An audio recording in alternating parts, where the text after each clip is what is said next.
दोस्तों नमस्कार, मैं राकेश भारद्वाज एक बार फिर से आप सभी का स्वागत है आपके अपने चैनल YPV न्यूज़ पर। दोस्तों इस समय हमारे साथ जो मौजूद है गौ भक्त मेसा सीसर। मेसा जी, सबसे पहले तो आपको नमस्कार। नमस्कार जी, जय गौ माता की। आपके सारे दर्शकों ने भी मेरी दिल तक राम राम। जय गौ माता, जय गोपाला।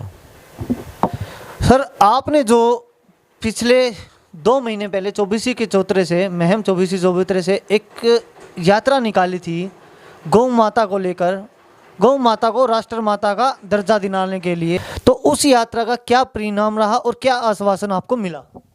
देखो जी, 2 महीने पहले हमने 25 दिसंबर को है ना जो 24 का ऐतिहासिक चबूतरा है उससे नंगे पैर पैदल यात्रा की थी गौ माता को राष्ट्र माता घोषित करवाने के लिए, भारतवर्ष को गौ हत्या मुक्त देश बनवाने के लिए, और जो भारत में गोचर भूमि है उसको खाली करवाने के लिए।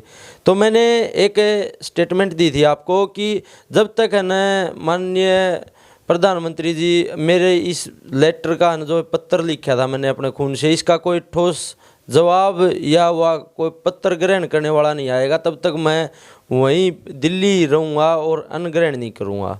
तो वहाँ पे न हमारा जो पत्र था वो प्रधानमंत्री जी के जो पीए थे उसने पत्र ग्रहण किया था और बाई एंड हमें रिसीविंग दे दी थी।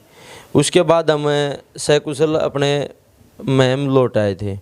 तो बाकी बात ये रही, अब तक है ना हमने खूब मेल भी डाल चुके हैं, उस बात का ना कोई जवाब नहीं आया है प्रधानमंत्री जी के साइड से। कोई भी आज तक खाली एक भी रिस्पॉन्स नहीं आया कुछ भी। तो अब जो यात्रा जो आपने निकाली थी वहाँ से कोई रिस्पॉन्स नहीं मिला, अब आगे इसको लेकर क्या तैयारियाँ, क्या फिर से यही यात्रा एक बार फिर से वही जोश जो है आप गौ भक्तों में देखने को मिलेगा? क्या फिर से आप लोग इकट्ठे होने जा रहे हो? हाँ जी बिल्कुल। अब तो देखो उल्टे हटने वाले नहीं हैं। हमारा जो हिंदुत्व धर्म है उसमें ये तो कहीं भी नहीं लिखा हुआ कि अपने धर्म से उल्टे हटो। ये हमारा सब हिंदुओं का धर्म है, ठीक है। जल्द ही कुछ ही दिन बाद आपको फिर दोबारा ये, अब तो गोरक्षकों ने भी नारा लगा दिया कि गौ माता के सम्मान में गोरक्षक मैदान में अब उल्टे नहीं हटेंगे। अब दूसरी यात्रा जल्दी आपको आपके बीच में होगी। गौ भक्तों के ऊपर भी बड़े सवाल उठते रहते हैं कि जो गौ भक्त है वो जानबूझकर कई बार जो है लोगों को परेशान करते हैं, लोगों को पैसे तक ऐंठे जाते हैं लोगों से। इस बारे में आपका क्या कहना है?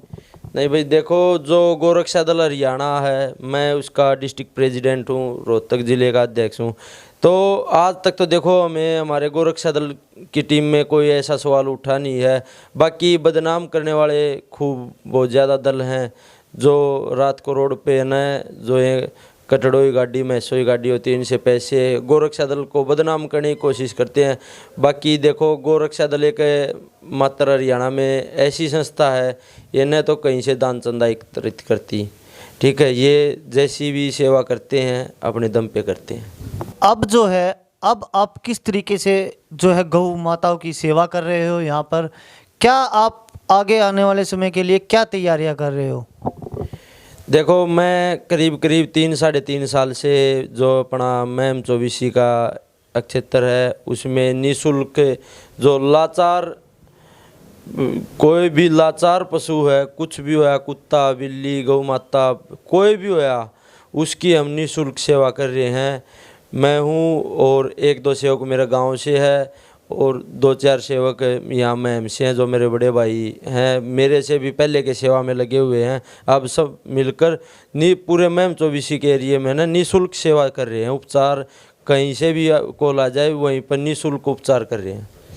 इसको लेकर आप और भी कोई तैयारियां कर रहे हो? हाँ जी बिल्कुल। मैंने न महम से ही 2 किलोमीटर दूर कुछ ज़मीन ली है, करीब 3600 गज हैं, वो अपनी ही कमाई से लिए हैं बिना किसी के सहयोग से। तो उसमें है ना अब महम चौबीसी के नाम से ही कोई ऐसी उपचार केंद्र खोलेंगे जिसमें ना अपनी महम चौबीसी के जो भी बेसहारा पशु हैं, जो बेसहारा पीड़ित पशु हैं वो स्वस्थ रह चुके हैं और हमें उनकी सेवा करने का अवसर प्राप्त हो।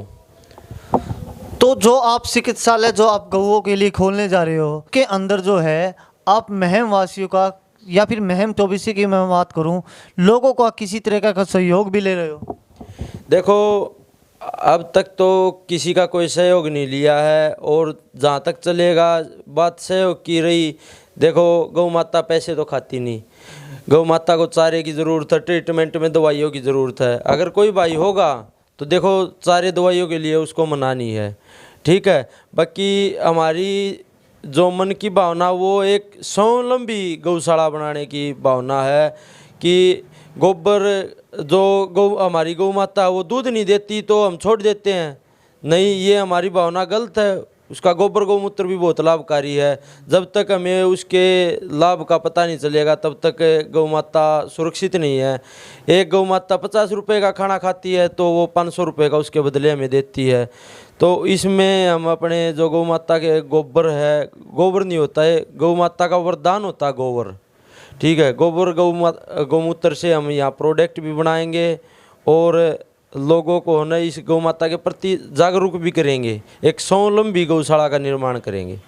एक छोटी सी बात और आपसे पूछना चाहूँगा, सुनने में यहाँ तक आया कि आप हर रोज़ सुबह जो है गौमूत्र लेकर अपनी शुरुआत जो है सुबह की शुरुआत करते हैं।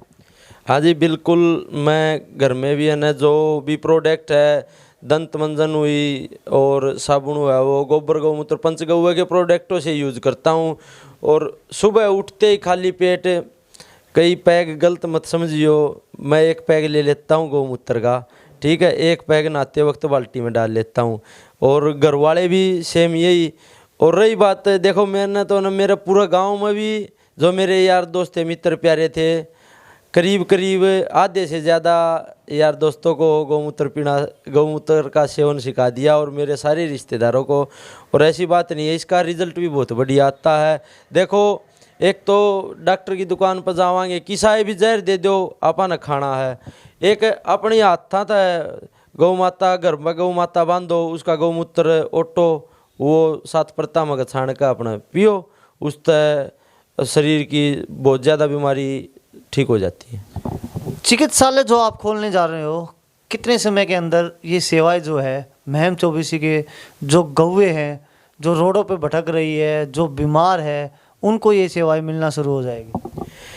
करीब करीब 2.5-3 महीने लगेंगे देखो इसकी व्यवस्था करने में मेरे को, ठीक है। 2.5-3 महीने बाद है ना जो हमारा महम रोड पे बेसहारा पीड़ित पशु नहीं मिलेगा। जो ये आवारा, देखो इसका तो हम किसी से दान चंदा नहीं ले रहे, ये तो नगर पालिका करे या जो हमारा संस्था खुली हुई है गौशाला ये करे। जो बेसहारा पीड़ित है ना, लाचार उपचार केंद्र खोलेंगे हम। कोई भी पशु पक्षी कुछ भी लाचार हो, पीड़ित हो, उसकी सेवा हम वहाँ ले जाकर करेंगे, निःशुल्क करेंगे। तो हमारे साथ जो है हमेशा जो है गौ भक्त जुड़े हुए थे, उन्होंने बताया किस तरीके से आने वाले समय में जो है गौओं के लिए वो फ्री जो है एक चिकित्सालय खोलने जा रहे हैं, जिसमें किसी से कोई पैसा नहीं लिया जाएगा। सिर्फ और सिर्फ जो सेवा भाव गौ माता के अंदर जो रखते हैं, जो लोग दान करना चाहते हैं, वो सिर्फ जो है दवाइयाँ और जो तूड़ा बोलते हैं जिसको गाय का चारा, उससे अपनी गौशाला के अंदर जो चिकित्सालय खोलने जा रहे हैं उसके अंदर अपनी सेवा दे सकते हैं। मैसेज जो आप अपने गौ भक्तों को कुछ देना चाहते हैं? देखो मेरी एक भावना है, सोच है भैया, वो आपको क्या पता सही लगे। मेरी जो सोच है, गौ माता दान से नहीं विज्ञान से बचेगी, ठीक है। गौ माता के लिए दान इतना ज़रूरी नहीं है, गौ माता की विज्ञान का पता चलेगा ना सभी लोगों को, तब गौ माता बचेगी। देखो भारत में बेसहारा गौवंश है, ये मेरे हिसाब से कुल में ही 14,000 करोड़ है। तो थोड़े हिंदू भाइयों से भी अपील है, कुछ जागो, कुछ गौ माता के लिए करो। जब हमारी माता ही सुरक्षित नहीं इस भारतवर्ष में तो हम कहाँ से रहेंगे। 10 हिंदू एक गौ माता की सेवा नहीं कर सकते तो फिर और आप क्या करोगे। बहुत बहुत धन्यवाद मेशा जी आपका।